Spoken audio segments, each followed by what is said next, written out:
कुर्ता पहने खड़ा है, पन्नी हाथ में लिए। आजा।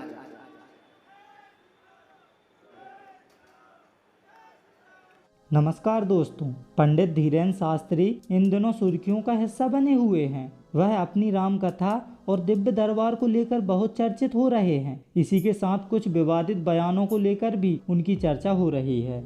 कहा जाता है कि वे उनके दादाजी की तरह छतरपुर के एक गांव गढ़ा में बालाजी हनुमान मंदिर के पास दिव्य दरबार लगाने लगे और उनके लोग इस दरबार की वीडियो को सोशल मीडिया पर पोस्ट करने लगे। उसके बाद धीरे धीरे वे सोशल मीडिया के माध्यम से लोकप्रिय हो गए।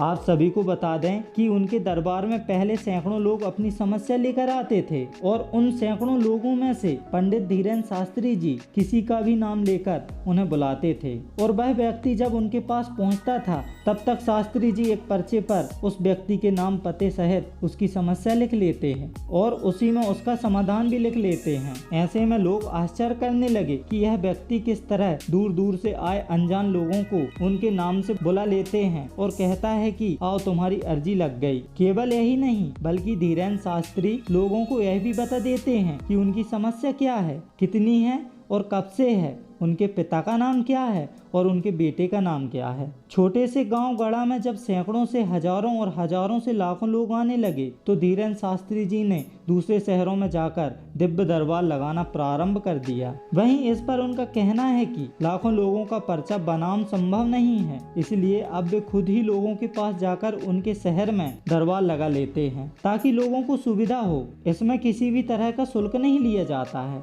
आगे उन्होंने यही भी बताया, मंदिर में राम कथा से हमें जो भी पैसा मिलता है हम उसे गरीब की बेटियों को शिक्षा और शादी में खर्च कर देते हैं। पंडित धीरेन्द्र कृष्ण शास्त्री जब धीरे धीरे लोकप्रिय होने लगे तो अब वे राम कथा भी करने लगे। अब जगह जगह जाकर वे राम कथा करते हैं और लोगों को हनुमान जी की भक्ति करने के लिए प्रेरित करते हैं। कुछ समय पहले पंडित धीरेन्द्र कृष्ण शास्त्री जी ब्रिटेन गए हैं। उन्होंने ब्रिटिश सांसदों और वहाँ के भारतीय समुदाय के बीच राम कथा का वाचन किया और प्रवचन दिए। अब उनकी लोकप्रियता देश में ही नहीं बल्कि विदेश में भी फैल गई है। दोस्तों, कैसी लगी वीडियो हमें कमेंट करके जरूर बताएं। मिलते हैं अगली वीडियो में, तब तक के लिए नमस्कार।